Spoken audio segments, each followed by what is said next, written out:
Hey guys, my name is Josh and welcome to the channel. First of all, let's go to the elephant in the room. Look at this setup. This is epic. I know, I'm sure you can see that, but this entire thing, it is such an upgrade over what I was doing previously. I literally just had my room in the background and that wasn't even professional at all by any means. But this is such an upgrade. Like, this honestly looks better than some other YouTubers that I've watched that are music producers. But as you can see, the wall has been painted onyx black. We have the 88 key piano here. That's such a huge upgrade. I was using this before where I was stationed at, but now I actually have my bigger piano in here. I have my studio monitors right here. My bigger ones are right here.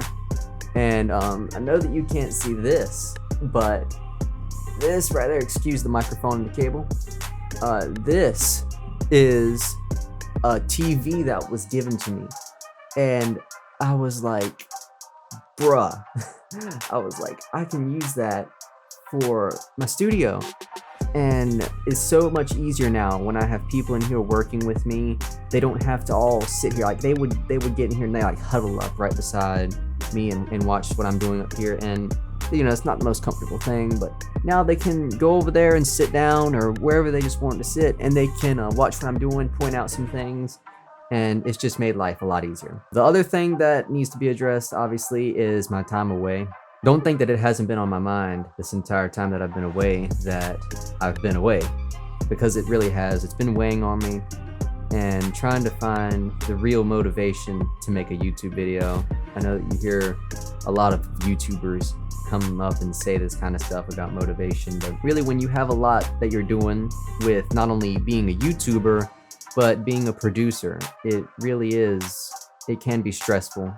But I finally bit the bullet today, and with the motivation of getting all this here and with the help of my family, I said, yeah, it's time to get a video out there for everyone to see. And I'm really excited because I feel like I've grown a lot, not only in being a producer, but just in my own self and believing in myself and doing a lot of different stuff in my personal life. I feel like I've grown a lot, and I think that it's time to get a fresh, clean start on all of this. So you'll have to excuse the dog. So many people have been requesting this particular video, not only in my comment section on YouTube, but off YouTube. People have asked me to do a tutorial, something like a tutorial on how I do music, or just a walkthrough. And I was like, that is such a cool idea. But all this time I've been reviewing it and trying to figure out how I would approach something like that. Because like, I've never done it before. That's just the truth. I've never done anything like that before. I'm just gonna jump in and show somebody my workflow. It's always just been me, kind of, and people telling me what they want, and I just go from there.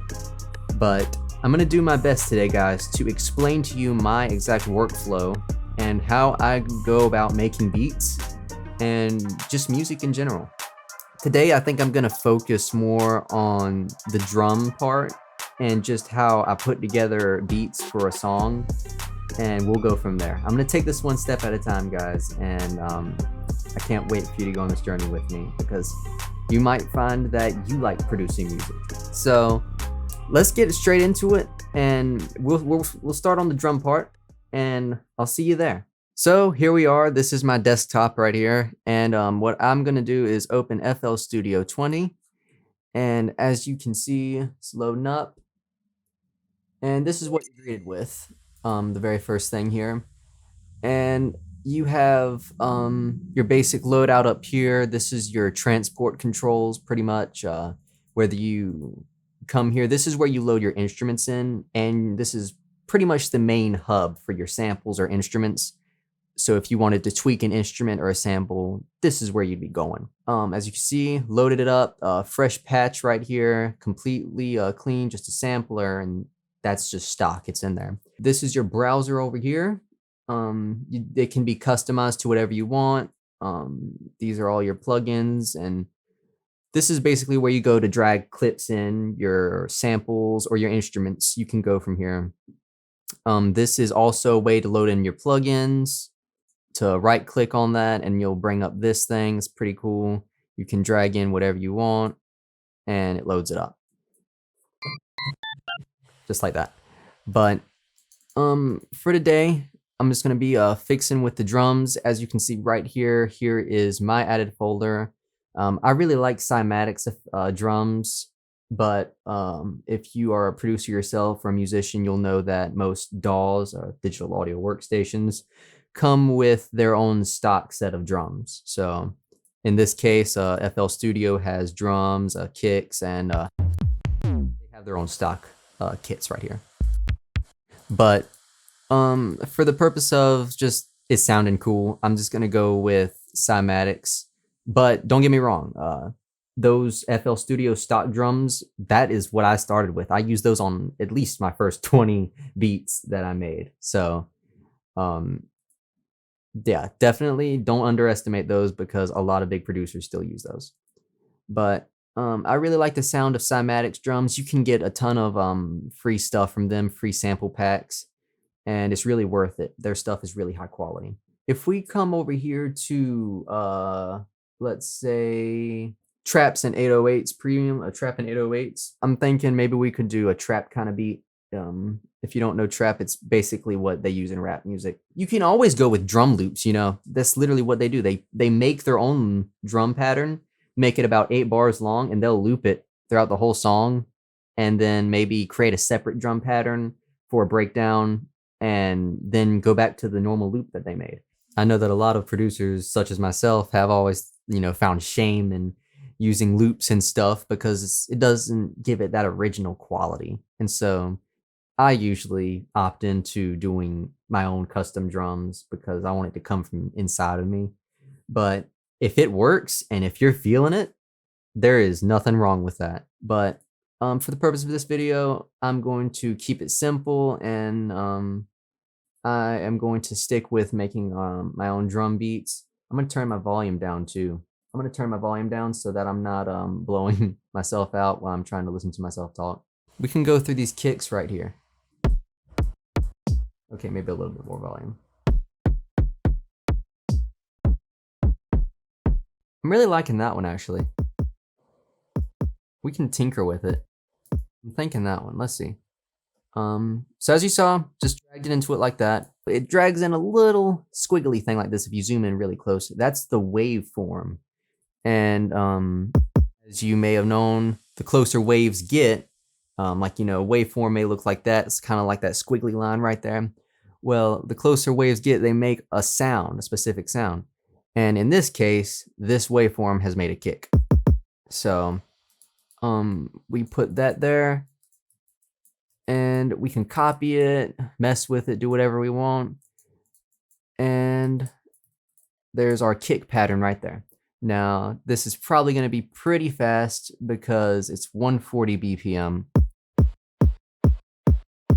So it's not really having that vibe I want. It's kind of too fast. Let's try 120. 110. Let me take a couple of them out. Okay, maybe that's it. 110 it is. I'll switch to my pencil tool right here, and we'll go from there. So that's our kick. I'm thinking, turn my metronome on.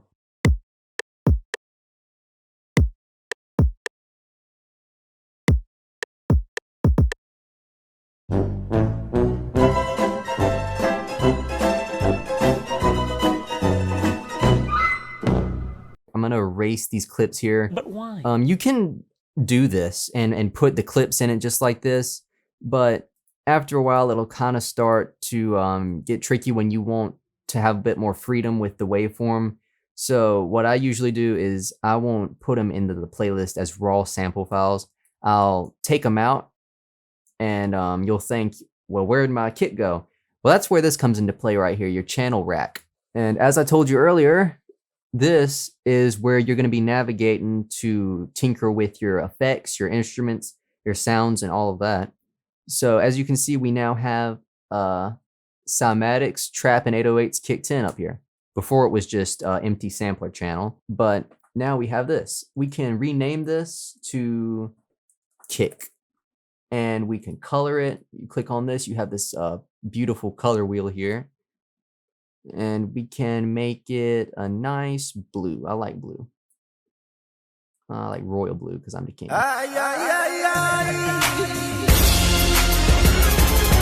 I am going to change the icon here. You can put an icon. I will make it a kick drum.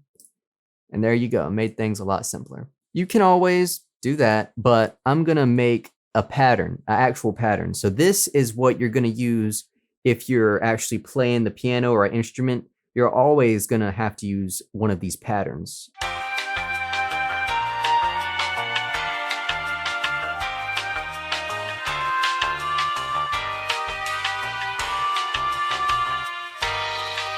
You have a piano roll here, so you know usually it deals with instruments. There are little notes right here. You can pitch up the kick. C5 is going to be what you hear when you click this. So as you can see, when I click on it, it actually highlights that note that's down there. So it doesn't highlight any of these. C5 is always the default. So I'm going to put down this beat, this kick right here.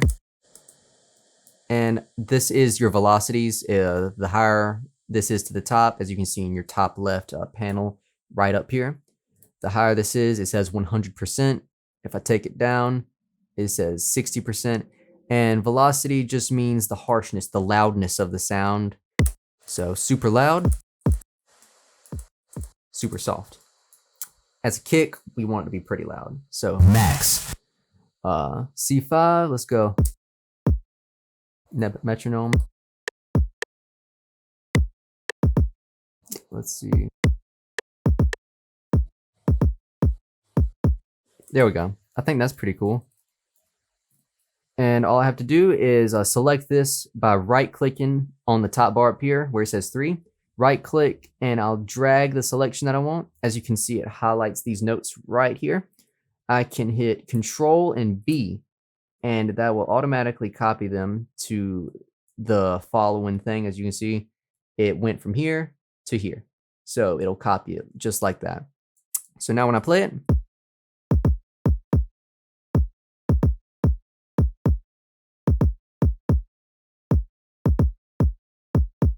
so that's pretty straightforward, right? That's really what the main bulk is, the kick. I mean, once you find and you think, it takes a lot of reviewing in the long term when you think of how unique you want your beat to be, or if you just want it to be a simple kind of a loop kind of beat. That's what I'm going for here, just that I don't take up so much time. Like that's really what it takes right there. So the kick pattern's pretty solid right now. I'll rename the track to kick, what I named it earlier, and I will name the clip to kick.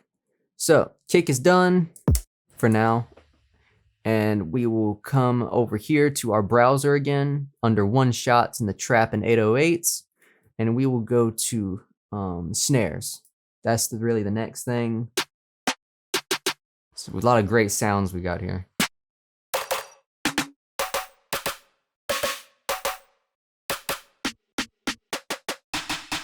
You have to really be careful about what snare you choose, and especially what you do in the post-processing of it. And I don't know if I'll get into the post-processing today. I don't know if I'll get into the post-processing part today, because then I'm gonna have to explain this.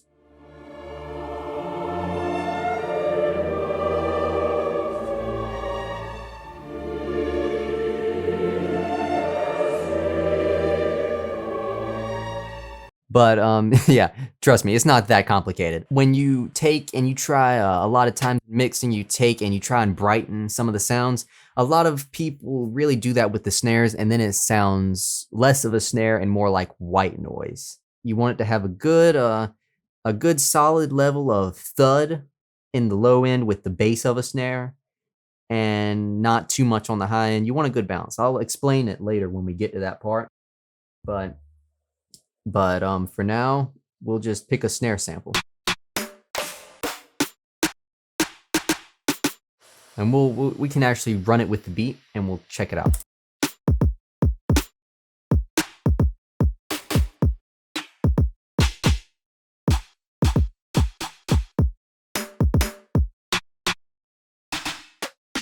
I'm like thinking of one of those short snares, like a good short snare. I like that sound, but that thing on the end of it just, I don't think I like that.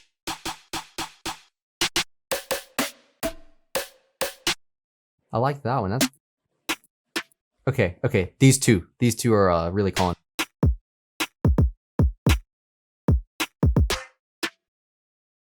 Okay, let's try this one. If it sounds suckish, we can change it. We'll go on ahead and click the plus button on our new pattern switch up here, and we will add a new snare. Snare. And we'll choose the icon for snare. Yep, snare drum, and let's make this one orange. There's our empty snare pattern, and here's our snare sample. And C5 by default. So now that we have our snare loaded in, we have a fresh, clean pattern up here, brand new snare pattern, brand new color, and a brand new sample right up here at the top. So we go to right click the pattern right up here and choose the piano roll, and we can play it.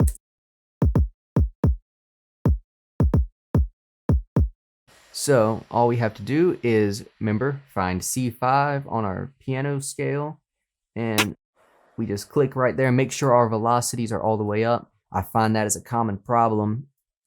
Sometimes I'll do it and I'll find that my snare isn't hard hitting enough, and it'll be like that. You see the big difference? So we want it to be we want it to be super loud. So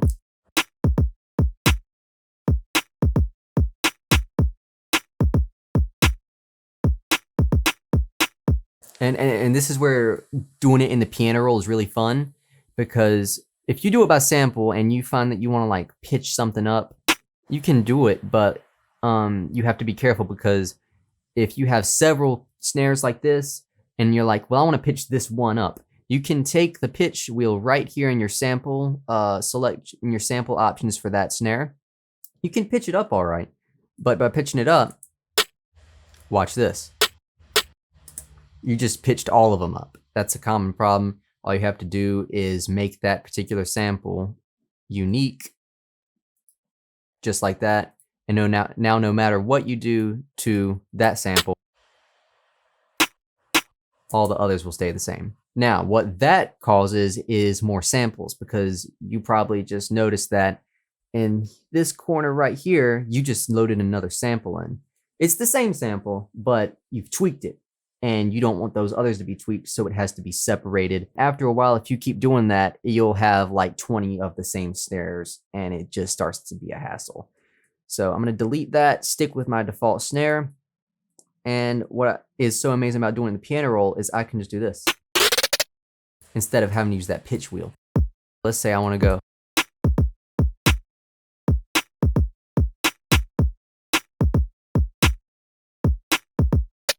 And start up there. See? Now look at this.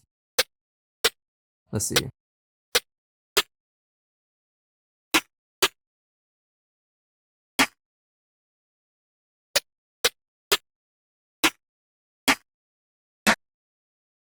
And I'll get rid of that double one. All I gotta do, take those and stretch them to where they snap right there. Make sure it's right there. Now it should sound pretty cool. There we go. So that sounds pretty cool, right? So that's our snare really done for our rough draft of the beat. We can go to another major part of the drum, which is the hi-hats. All these are really good sounds right here. And this is really what makes the beat awesome, when you put these closed hi-hats in them. Let's just see how it sounds like. Remember, we can change the sample later if need be. So add a new pattern, just repeat what we've done before with the snare. Rename and color hi-hats. Let's make this one red, and we'll put a little icon there. Auto name the clips, and I'll name the sample so I don't get confused later. Because just imagine if you have a bunch of those names like that, like this, and usually I have my pattern picker like this. After a while, when they start having like the same color, they'll all start looking the same. And you're really trying to figure out with you'll have to know with your mixer track numbers, and that's where your memory comes into play. But it's a lot easier to rename them. I'll go up here and I'll delete the selected ones, get rid of those, and we're back to default. Hi-hat. So right there. That's our C5, and we will cut it to make it snap with the line. And it is okay, actually, in some cases to mess with the velocities on these, especially when you're dealing with realistic acoustic drums, because you know that when a real drummer is playing, he's not constantly hitting that snare super hard, or he's not constantly hitting the cymbal or the hi-hats the exact same velocity. There's always going to be a little bit of modulation in that in real life. So you try to replicate that feeling of realness as best you can when you're doing that. In this case, we're not doing that. So let's just, I always just make it simple at first.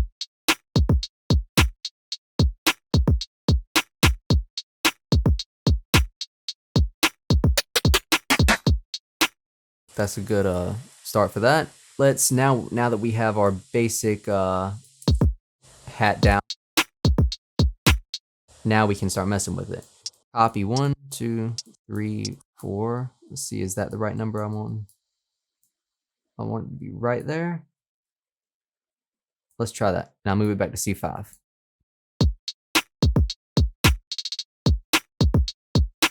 And we can actually take that and copy it for the time being, because I like that. I think that should be on both of them.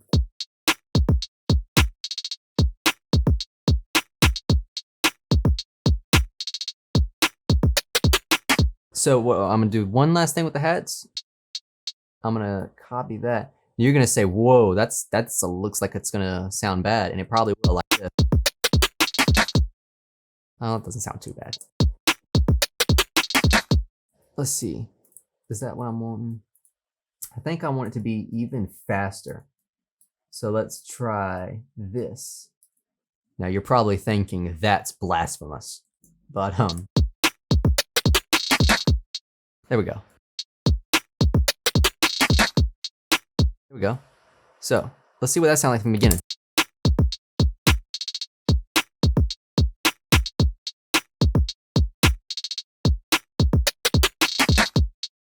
That sounds good, actually. Like, that's really cool.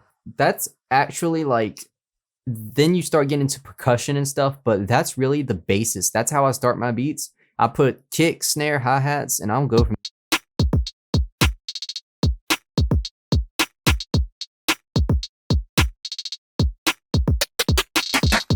So I put that down and I go straight from there.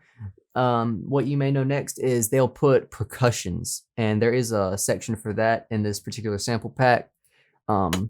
Usually Cymatics is like gods at making epic percussion. You just gotta find what you're hearing.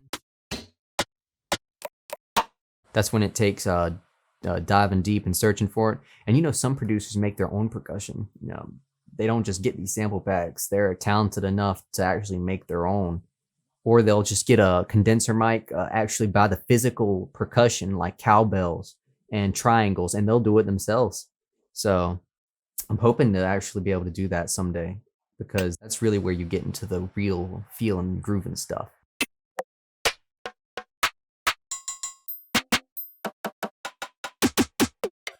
Now what I'm looking for here is a hit or a rim shot. And I may have to refer to one of my other sample packs to actually use that, because I don't think that this one has any good sounding ones. If I do, then it'll be okay. A rim shot is kind of like something that just knocks on wood, but it's very dry and it's very short. It doesn't last long.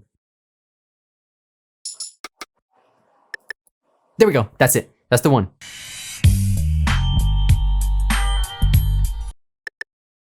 That's it. I'm gonna drag all these off to the side so I can forget about them for now. So let's do a new one. And I might have to create multiple tracks for this one, because this isn't just one instrument. This is several pieces of percussion. So I will just title this percussion. I will color it purple, and I'll put some bongos on it. Let's see, percussion. You'll see what I'm gonna do here.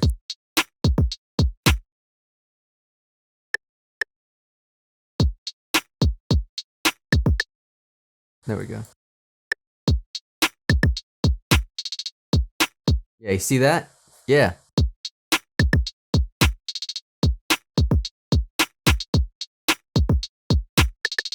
You don't need to overdo it with that. That's just a simple stab. And see how I told you it sounded like kind of like a wood thud, and it comes to a stop very quick. I will turn this down because that's kind of aggressive.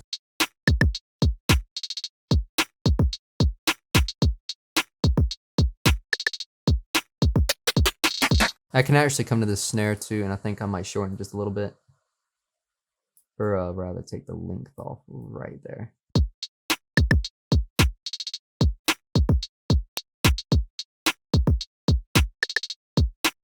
See that little tiny stuff? I know it's not much, but this right there, that can be a little hassle, so.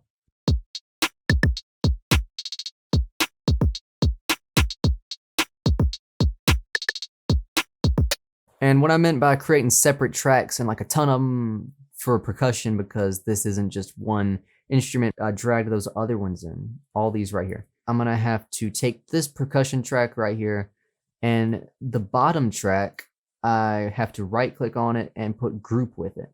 So now watch what it does. There's an arrow there now. And this will be for any track under it.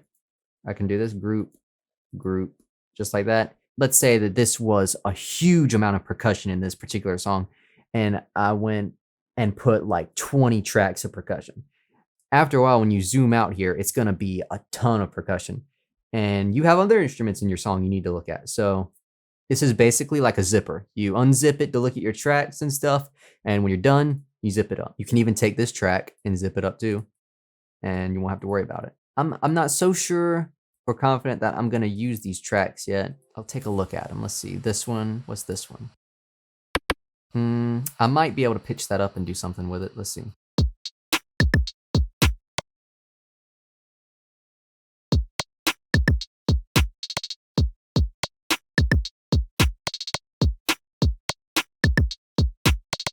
I can even overlap them. You know, there's nothing wrong with overlapping samples. Just gives it more fullness, you know? And then, like, that's really, like, there you go. Let's see that.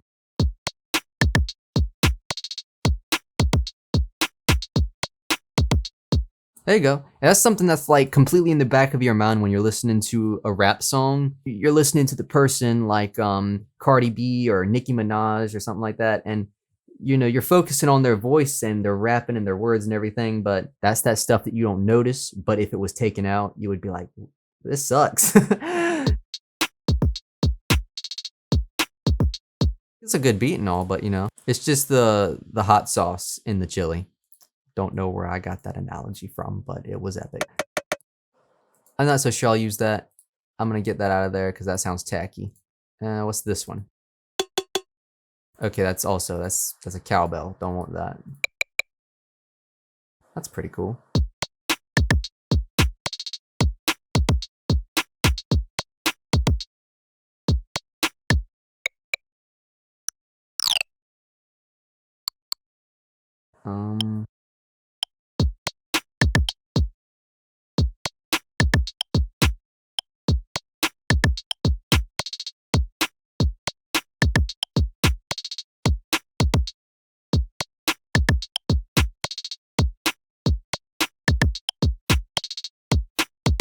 Let's just see about that right there.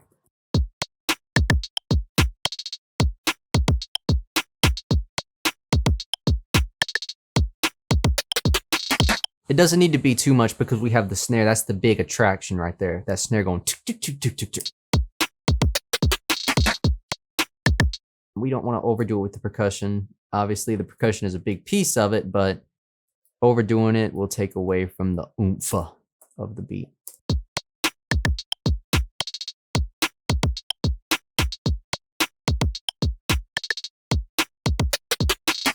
I think that's pretty good. Let's check on this project size. Let's see, 41 minutes. That's not too bad. Sometimes I sit here and I'm like, man, what am I supposed to be doing here? And it takes several hours to come up with a solid idea, trying to sit here. And sometimes I will switch between doing the beat first and I'll switch between doing the instruments and the music first. I just go with whatever works.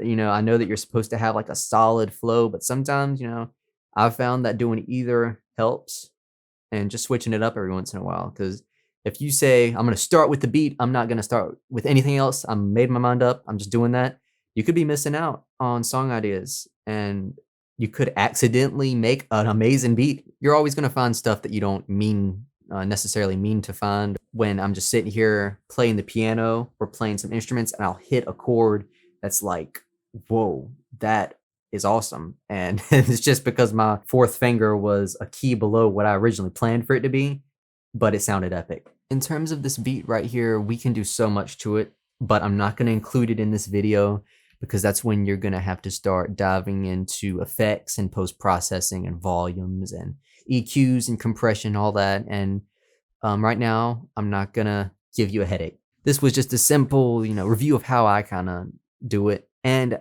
showing you how you can do it too with your own effects and with your own beats and all of that. In the next video, I think that we'll be going over the actual instruments and what we could do to make it a little bit better, whether it be with effects and beefing the beat up. We can try and come up with a melody. I don't know if we'll do that in the next one, but I think that is going to be it for this video, guys, because we have done a good section right there of the beat. I just wanted to show you guys how easy it is to make a good drum beat.